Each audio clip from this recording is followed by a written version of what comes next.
Bien, y para hablar de números ya se encuentra conmigo en el estudio mi compañero Juan Pablo Lucumí. Juan Pablo, ¿qué tal? Hoy estoy mejor que ayer, ¿qué tal usted? Muy bien también, Juan Pablo. Vamos a iniciar hablando de economía y concretamente de Colombia, porque el Congreso de este país le dijo no a la reforma laboral. Se hundió entonces la reforma que cambiaría las reglas del juego en el sector laboral colombiano, con 8 votos de senadores a favor de archivarla y 6 en contra. En una votación que se dio mientras que miles a favor del gobierno de Gustavo Petro marcharon en varias ciudades del país. Esta es la peor derrota política para Petro en el legislativo. En octubre del año pasado el gobierno celebraba luego de que la Cámara Baja del Congreso le diera luz verde al documento inicial. Pero ahora, luego de que el Senado ha dicho que el texto no pasa, el presidente ha propuesto una consulta popular para saltarse la decisión de los legisladores y dejar que los colombianos decidan. Para lograrlo necesitaría 13,5 millones de votos en un país de 52 millones de habitantes. También planea expedir 9 decretos reglamentarios de la forma laboral, esto con su poder de presidente. Escuchemos. No más oligarcas en Colombia. Se acabaron los corruptos en el Congreso. El Congreso será elegido por el pueblo y el pueblo castigará la corrupción y la codicia. Así que quedan convocados. Arranca la consulta popular.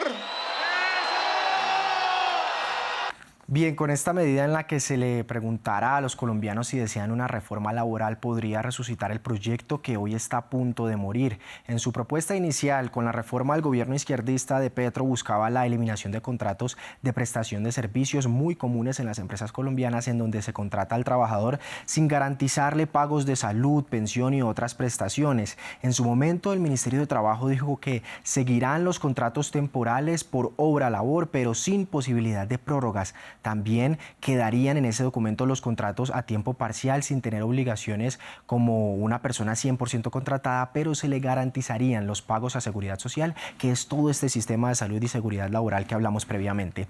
El enfoque de la propuesta entonces es que estos contratos temporales no sean extendidos y que después de un periodo de tiempo todos terminen en un contrato indefinido. Este definitivamente es uno de los propósitos que ha planteado el presidente Gustavo Petro. Otro punto es que se pretende laborizar el contrato de aprendizaje de miles de jóvenes que estudian en la principal entidad de formación técnica y tecnológica de Colombia. Estamos hablando de el SENA, para que pasen de trabajar de modo de pasantes a ser tratados como empleados y recibir el 60% del salario mínimo en una primera fase y el 100% durante su pasantía. También con todas las prestaciones de ley, en lo que se quiere pues garantizar y formalizar todo esto. Claro, el llamado ahora es a informarse bien sobre esta reforma laboral para votar consciente, ya sea en contra o a favor. Bien, Juan Pablo, la reforma también plantea cambios para los recargos de jornada nocturna y los días feriados. Así es, el gobierno proponía cambiar la jornada nocturna con recargo para que este empiece desde las 7 y no desde las 9 de la noche, como está actualmente. El recargo para pagos de horas extra y días feriados también aumentaría del 75% actual al 100% para 2026.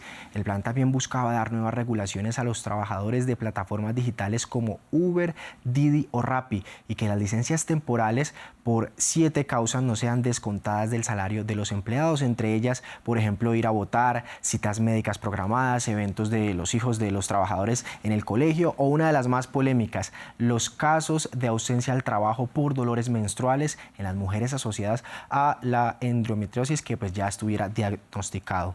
Como dato de cierre, hay un informe del Banco Central de Colombia que estima que de aplicarse la reforma se perderían unos 450.000 empleos en el corto plazo, junto con otros estudios que hablan de fracturas en el sector laboral, esto por las exigencias que recaen en las empresas, y justamente este fue el argumento principal de la oposición para decir que la reforma pues no estaba bien para los colombianos. Juan Pablo, vamos a cambiar de tema y de Colombia pasamos a Alemania, porque hoy este país aprobó en un enorme aumento el gasto de defensa e infraestructura. Los legisladores alemanes votaron a favor de un colosal paquete de gasto en defensa e infraestructura propuesto por el nuevo canciller en espera, Friedrich Merz, tras la preocupación por la postura de Estados Unidos sobre la guerra de Ucrania y la seguridad de Europa. Con esto, ahora el Bundestag planea establecer un fondo de 500.000 millones de euros para inversiones en infraestructura durante 12 años y además de impulsar las inversiones internas, se espera que el paquete de gasto despeje el camino para un apoyo adicional de 3.000 2.000 millones de euros a Ucrania en 2025. Antes de la votación, las acciones europeas subieron y la confianza de los inversores alemanes registró su mayor aumento en más de 2 años en previsión del aumento del gasto.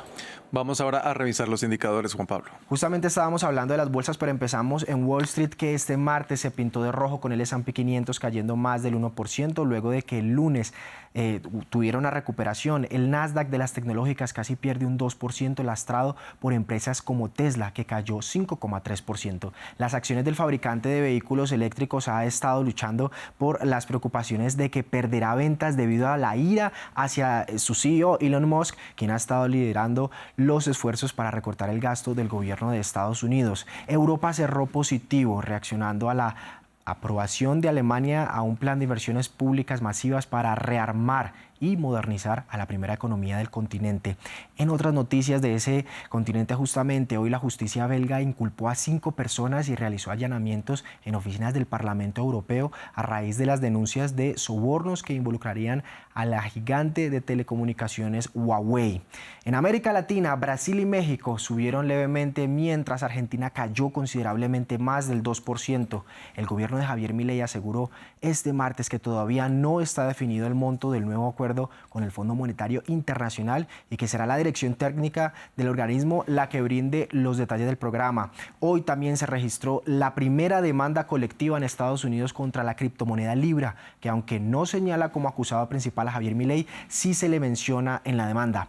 Perú y Colombia subieron por debajo del nivel del 1%, mientras Chile retrocedió levemente. Hoy en ese país el gobierno celebró el crecimiento del 2,6% del PIB registrado en 2024, que fue por encima de lo esperado, y aseguró que la economía del mayor productor mundial de cobre va por buen camino.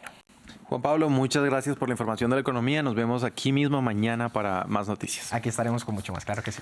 Y a ustedes, televidentes, también gracias por sintonizarnos. Continúen con toda nuestra programación.